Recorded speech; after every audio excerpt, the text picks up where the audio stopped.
Welcome to the beautiful Hong Kong International Airport, where today I'm flying Singapore Airlines world-famous business class into Changi Airport, which is great and all, but I gotta say I'm gonna miss Hong Kong.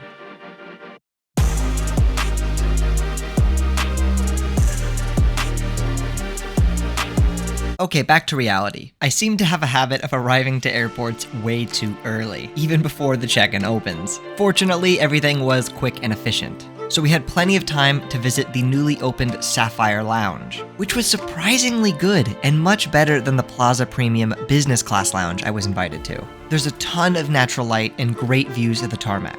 Since I don't want to be late, it is now time to go catch our flight. Now, if only you could help me catch some popularity by subscribing to the channel, it would mean the absolute world to me. Before we board, let me tell you how I booked this. Cash prices are, a bit pricey, which is why I'm not a normie and I didn't pay cash. I used 24,000 Singapore Airlines KrisFlyer miles during one of their promo sales, plus a small amount in taxes and fees. Now, if you want to earn some KrisFlyer miles, luckily for you, they're one of the most promiscuous programs out there. What I mean by this is that almost every major credit card currency transfers their points to them at a 1-to-1 ratio. This includes American Express, Chase, Capital One, and Citi. Combining this with the fact that some of my favorite credit cards, such as the Capital One Venture X, offer significant welcome offers, it can make earning the miles pretty easy. If you are interested in applying for a new credit card, you can learn more at the affiliate links in the description.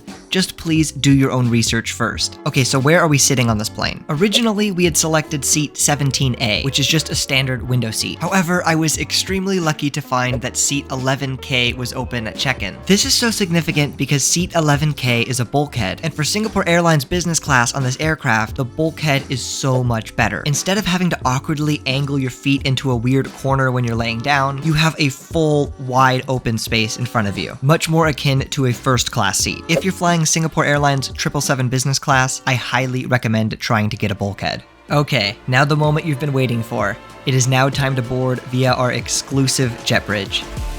Here we can see Singapore Airlines' signature sophisticated design language, where instead of being overly opulent, we have dark, understated, masculine tones, which really make you feel like James Bond.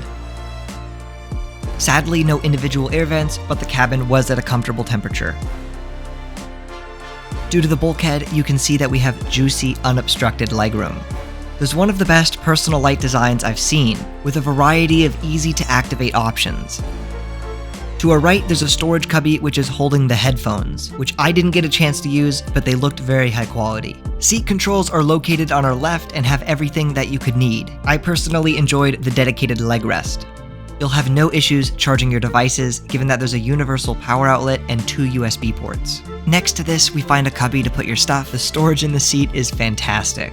And if you still didn't feel sophisticated enough, we have ambient lighting. The infotainment has a good selection of content and is actually not laggy to scroll. Other airlines, please take note. The tray table is located in our right armrest, and as usual, I am able to pull this out in the least elegant way possible. And you should know the sturdiness is very good.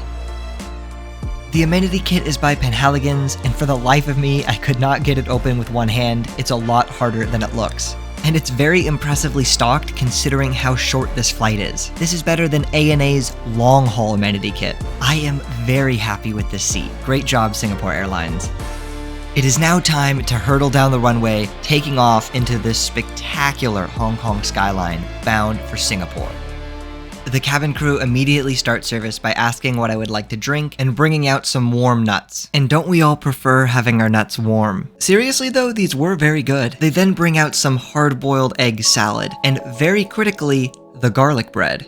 While the garlic bread was great as expected, the hard-boiled egg salad was pretty mid. Now, as you might know, I'm vegetarian, so I can't just order off the in-flight menu. Normally for Singapore Airlines, this wouldn't be a problem, because for their business class passengers, they offer a service called Book the Cook, which essentially lets you pre-select your meal from a much wider set of options. Unfortunately though, it wasn't available for this flight. After forcing ourselves to finish the salad, the main course is brought out, which is rice, carrots, broccoli, tofu, and a mystery item. I don't know what this steak looking thing is. It wasn't very good. I basically had to force myself to eat as much of it as possible. It wasn't my favorite. So the big question on my mind now is, can dessert save this meal? And the answer is yes. We're served some fresh fruit and a snowball looking thing. And oh man, did I love this dessert. I'm kind of an idiot, so I don't know what the snowball was made out of, but it just melted in your mouth and was so sweet and tasty. The texture was extraordinarily soft and it made for a wonderful dessert. You could see I was getting a little too passionate about the way I was eating it. After witnessing my suspicious method of eating, let's check out the lavatory. To date, this is my personal favorite airplane bathroom. You feel closer to being in a high-end hotel than you do in an airplane. Combine that with the fact that it is just so well stocked with real hand towels and a variety of amenities. You just have a great experience here. Okay, only complaint is that the flour is a little dusty.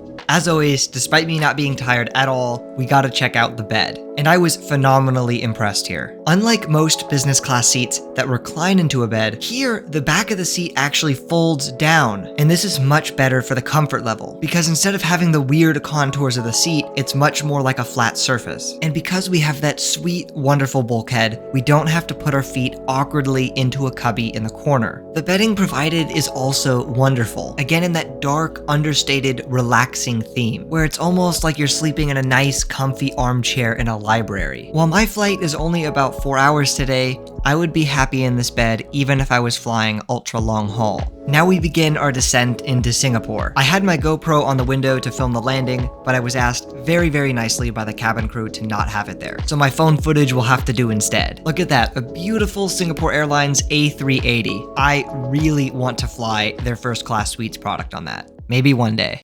Other than some less than stellar food, I think this was a great flight. This is my second time in Singapore, and we were here for a total of 5 nights, where we had an unbelievable experience. Singapore is one of the safest and cleanest countries on Earth, and as a global transit hub, it is a wonderful place to stop for a few days. Be sure to stay subscribed, because next time we're flying Singapore Airlines 737 business class into the Maldives, where we have the best trip of our lives. I truly hope you have enjoyed this video. I will see you next time.